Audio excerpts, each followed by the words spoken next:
gays, lesbians, transgenders. These are a few terms which are still considered as a taboo in India. The Supreme Court is set to take one of the most important decisions of our country in the next upcoming days. 20 petitions have been filed. The Supreme Court is going to decide the fate of these petitions. However, the centre has not approved of this move. Let me tell you, India is among 134 countries which have recognized homosexuality, but same-sex marriage is still illegal in India. The main question today is that, is India actually ready for same-sex marriage? Today we are joined by Anand Chandrani, who is the founder of Sarthi Trust, an LGBTQI community in Nagpur. We are also joined by Shivani, who is an advocate hailing from Wardha, and let me tell you, she is the second transgender lawyer in Maharashtra. Thank you so much for joining us. Thank you, ma'am. So today my first question will go to you, Anand sir. The petitions have been filed in top court. Why do you think the same-sex marriage is very necessary in India at this moment? See, marriage is the basic human right of every citizen. So when you are accepting us as a homosexual, as a gay, bisexual, transgenders, you are allowing us to live together, and now it's no more a crime. So what is the last thing person require in their life? A marriage. Because if you are loving somebody but you are not able to marry him, what is the use of that relationship? So marriage is very important for everybody. So it is for us also. What about you, Shivani? What's your take on this? Okay, apart from the Hindu Marriage Act, Muslim Marriage Act and Christian Marriage Act, we are having a look on a Special Marriage Act 1954. The section 4A says that in the definition there is mentioned, they will clearly mention any two persons. There is nothing mentioned about the sexuality and whether it is male or female. There might be two males, there might be two females. दो गे लड़के भी रह सकते, दो lesbian लड़कियां भी रह सकते. It's cause for the interpretation of statutes, I think. Special marriage act ने अभी आपने उसका मेंशन किया. Special marriage act has been making headlines since quite a few days. Yes, exactly. Can you please tell us in brief what exactly special marriage act is? And apart from that, if this gets approved, then what are the benefits same-sex couples can enjoy from this act? Okay, benefits in the sense, अगर कोई दो gay persons है, उनको insurance claim करना है तो dependent का जो नाम है वो नहीं डाल सकते. बाद में उनका जॉइंट बैंक अकाउंट भी नहीं निकाल सकते. बहुत बार अगर कोई पार्टनर हॉस्पिटलाइज होता है तो वहाँ पे साइन लगती है फैमिली की, तो वहाँ पे भी नहीं दे सकते. बाद में अगर किसी की डेथ हो जाती है तो उनके फैमिली वाले बॉडी क्लेम कर लेते हैं, डेड बॉडी, तो उनका जो पार्टनर है पर्टिकुलर वो कर ही नहीं पाता. तो ये सब बेनिफिट्स मिलेंगे. और इन फ्यूचर अगर गे मैरिजेस, सेम-सेक्स मैरिजेस अगर लीगल होते हैं तो उसके बाद जो अगर कोई अनाथ गरीब बच्चा है उसको अडॉप्ट कर ले तो उसमें बुरी बात क्या है, उसको अच्छी शिक्षा दे सकते, उसकी परवरिश कर सकते. So I think so it is. तो कोर्ट ने ये भी लिमिट किया है कि वो अपना जो डिसीजन होगा वो सिर्फ स्पेशल मैरिज एक्ट तक के ही रखा जाएगा, कोई पर्सनल लॉज में नहीं जाएगा. ओके, इस पे आपका क्या? देखिए, स्पेशल मैरिज एक्ट 1954 इसलिए निकाला गया है कि दो अलग अलग जाति के लोग अगर विवाह करना चाहते हैं तो उनको विवाह जो है स्पेशल मैरिज एक्ट के थ्रू करना चाहिए. और सेक्शन 4A में ऐसा लिखा है उसके डेफिनेशन में कि एनी टू पर्सन्स, मतलब कोई भी व्यक्ति हो. उन्होंने ऐसा मेंशन नहीं किया है वहां पे कि एक मेल है या फीमेल है. दोनों मेल भी रह सकते, फीमेल भी रह सकते, या फिर एक ट्रांसजेंडर रह सकती है, एक मेल रह सकती है, या ट्रांसमेन रह सकता है और फीमेल रह सकती है. Anand, you being the founder of Sarathi trust, आपने ये सब काफी फेस किया होगा. आपके अंडर काफी सारे कम्युनिटी में इतने सारे लोग हैं जिन्होंने ये सेम चीज फेस की होगी.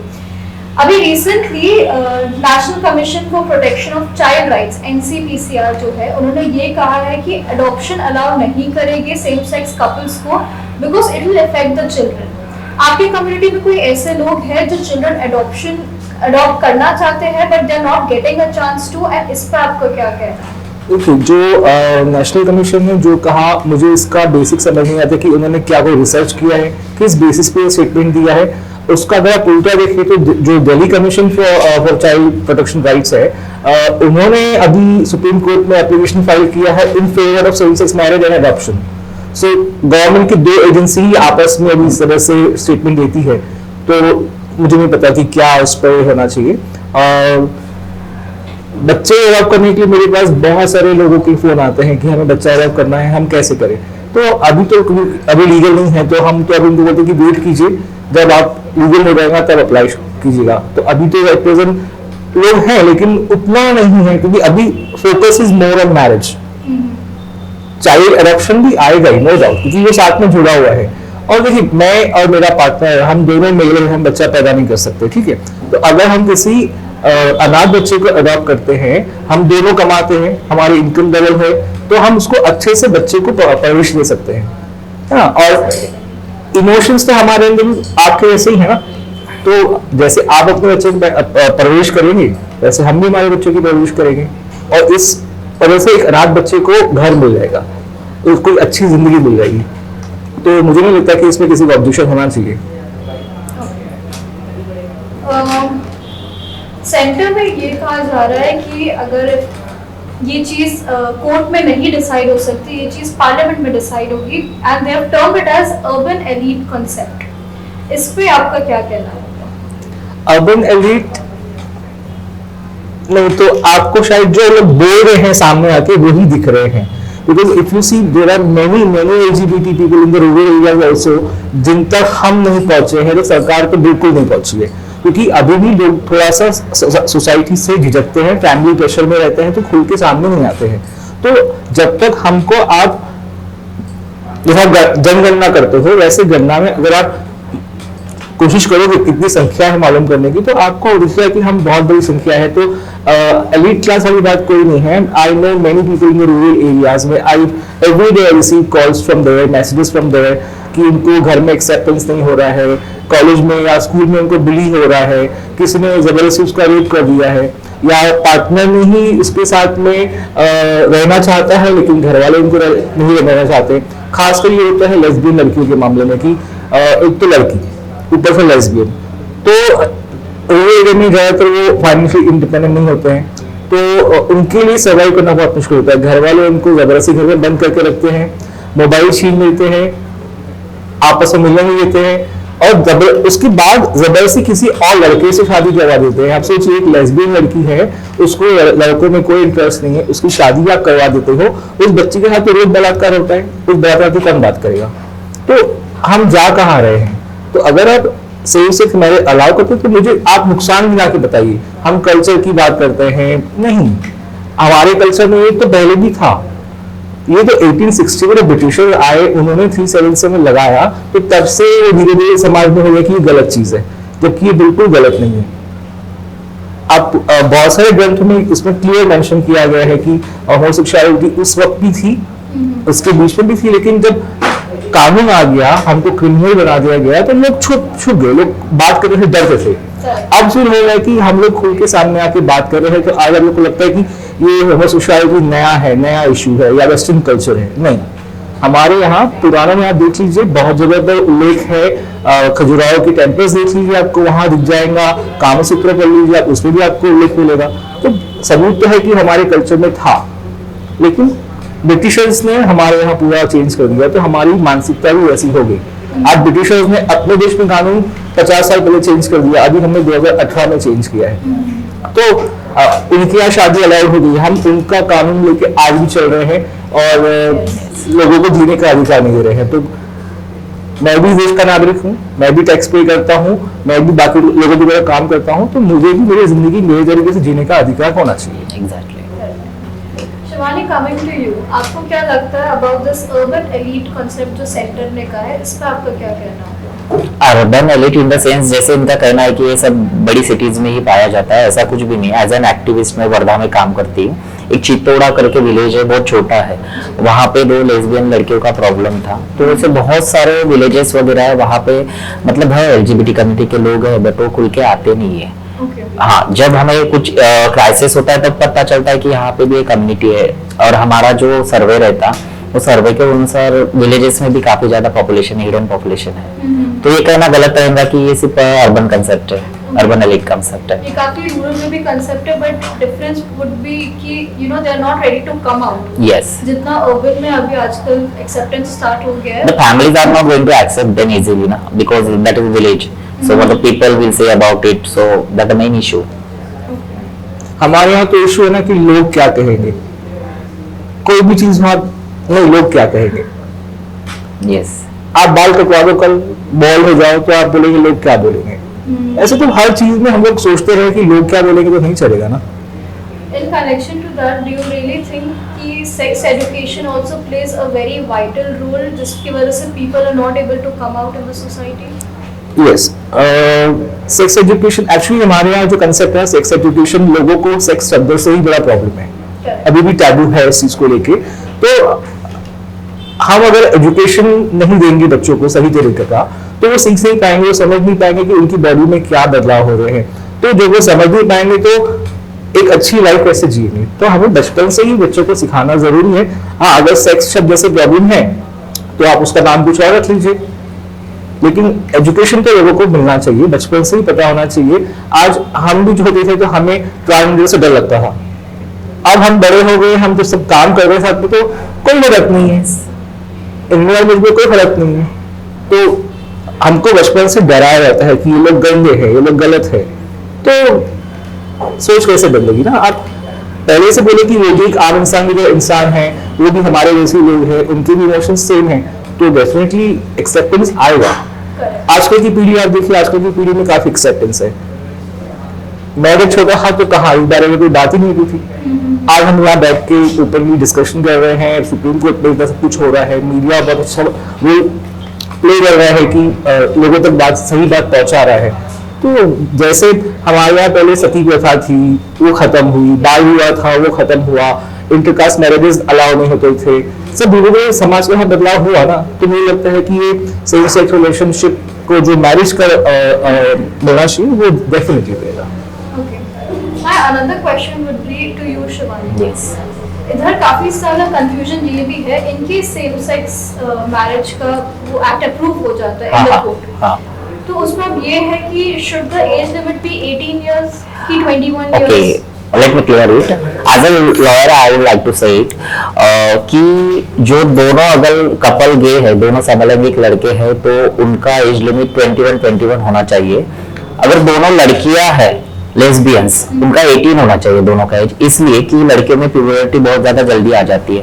अगर एक ट्रांस वुमन है और एक मेल है तो ट्रांस वुमन का जो एज है वो 18 होना चाहिए और मेल का एज जो है वो 21 होना चाहिए। ट्रांसमैन है और फीमेल है तो ट्रांसमैन का एज जो है वो 21 होना चाहिए और फीमेल का एज 18 होना चाहिए। तो मेरे ख्याल से ये मेरा सजेशन रहेगा। अगर उसमें भी ज्यादा कंफ्यूजन या फिर दिक्कत है तो माइट भी सबका एज अगर 21 रखा जाए तो बहुत ज्यादा बेनिफिशियल रहेगा। Coming a bit to your personal lives, okay, you being Maharashtra's second transgender yes yes lawyer, yes what were the things you faced? Problem क्या हुई सोसाइटी में and specially being in a field like law? Okay. What were the consequences you faced या फिर क्या backlash मिला? Actually I have learned, actually मुझे 4 degrees मिली। तो पहले मेरा बीकॉम कंप्लीट हुआ, बाद में एमबीए कंप्लीट हुआ in finance and marketing. I was first offer for my college. तो उसके बाद मुझे पहला ही जॉब मिला जसडाल कंपनी में, इट वाज मल्टीनेशनल कंपनी। तो मेरे कलीग का भी और इट वाज ओके, बट वो सेल्स का जॉब था। जब मैं लोगों से इंटरैक्ट हो रही थी तो बहुत ज्यादा नेगेटिविटीज आई थी, मतलब बहुत ज्यादा डिस्क्रिमिनेशन, छक्का है, बाइलिया है, तो ऐसा कर करके फिर महिंद्रा फाइनेंस ज्वाइन किया। बहुत सारी कंपनीज ज्वाइन करके मैंने छोड़ दी because of my sexual orientation. मुझे एज अ ट्रांसजेंडर करके कोई रख नहीं रहा था। तो जब ऑफिस में मैं जाती थी तो मुझे मेल के क्लॉथ्स पहन के जाना पड़ता था, तो काफी ऑफवर्ड फील होता था। बट अगर मैं खुद को एक अंदर से नारी समझती हूँ तो मुझे वो फील नहीं आ पा रहा था, मैं प्रॉपरली वर्क भी कर नहीं पा रही थी। उसके बाद मैंने लॉ कंप्लीट किया। तो लॉ में अभी जैसे सेशन कोर्ट में एंट्री की तो बहुत सारे लोग मुझे मतलब गाइड कर रहे बहुत अच्छे से, और उसमें भी 20-30% लोग हैं कि उनको मुझसे प्रॉब्लम है, मुझसे जेलस है थोड़ा, या फिर कुछ अलग उनका इश्यू बोलो। बिकॉज मुझे किसी से कुछ करना नहीं है, मुझे मेरे काम पे ध्यान देना और आगे बढ़ना है। Anand, what about you? You have one of the biggest communities in Nagpur of LGBTQI. What are the few problems that you face in your own household या फिर बाहर आपको क्या मेन सबसे प्रॉब्लम्स लगती है? टू बी ऑनेस्ट मैं बहुत ब्लेस्ड रहा हूँ कि मैंने अपनी मदर को जब बताया तो 1-2 महीना उन्होंने थोड़ा सा सवाल जवाब किए क्योंकि उनको समझ नहीं आया, बिकॉज वो एकदम रूरल एरिया से थी, कभी स्कूल नहीं गई थी। लेकिन थोड़े टाइम बाद उन्होंने बोला कि ठीक है तू खुश है तो मैं भी खुश हूँ। सो मेरे लिए एक बहुत अच्छा ये पिलर, सपोर्टिव पिलर रहा कि मेरी मदर ने मुझे कभी डिस्क्रिमिनेट नहीं किया। और बाहर की बात करूँ तो जब माँ का सपोर्ट होता है ना, when you have a family with you standing behind you, so आप में हिम्मत आ जाती है, आप दुनिया को फेस कर सकते हो। क्योंकि अभी सिचुएशन आज मैं देखता हूँ तो बहुत अच्छी सिचुएशन है पहले से, लेकिन जब मैं यंग जनरेशन था या छोटा था तब वहाँ कॉलेज में भी काफी डिस्क्रिमिनेशन होता था, आज पास पड़ोस में भी होता था। सबसे पहले मुझे अंदर से एक स्टिग्मा था मेरे लिए खुद कि मैं ऐसा क्यों। लेकिन जब मैं बड़ा हुआ मुझे समझ में आया कि मैं जो हूँ जैसा हूँ नेचुरल नॉर्मल हूँ, मैं नॉर्मल का देगा नेचुरल हूँ, तो खुद को एक्सेप्ट किया। और जब खुद को एक्सेप्ट किया तो और हिम्मत बढ़ गई कि एक तो फैमिली सपोर्ट है, ऊपर से आप खुद स्ट्रांग हो, आप अपने अधिकारों को जानते हो, आप सच गलत की पहचान समझते हो। तो फिर सोचा कि जब मुझे मौका दिया है ऊपर ने, तो क्यों ना मेरे जैसे और जो बच्चे हैं या मेरे जैसे और लोग हैं उनके लिए कुछ करूं। तो वो सोच के मैं सारथी की शुरुआत की। सारथी की शुरुआत एग्जैक्टली हुआ कहाँ से? मतलब आप लोग मिले कि कोई फेसबुक पे पेज बनाए कि क्या? देखिए उस वक्त तो इतना एडवांस नहीं हो रहा सब कुछ, फेसबुक नहीं था शायद उस वक्त। मैं बॉम्बे में जॉब करता था, 2000 की बात है।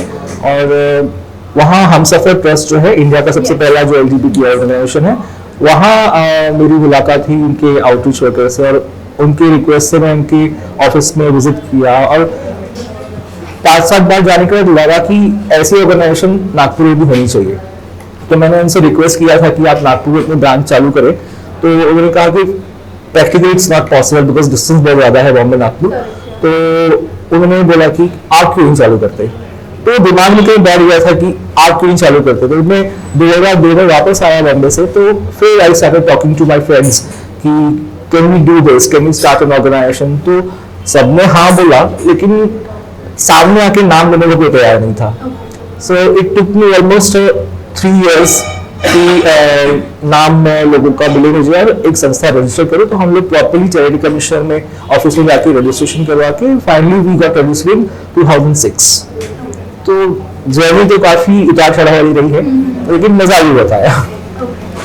I will take your concluding statements now. What would you like to tell our viewers about same-sex marriage?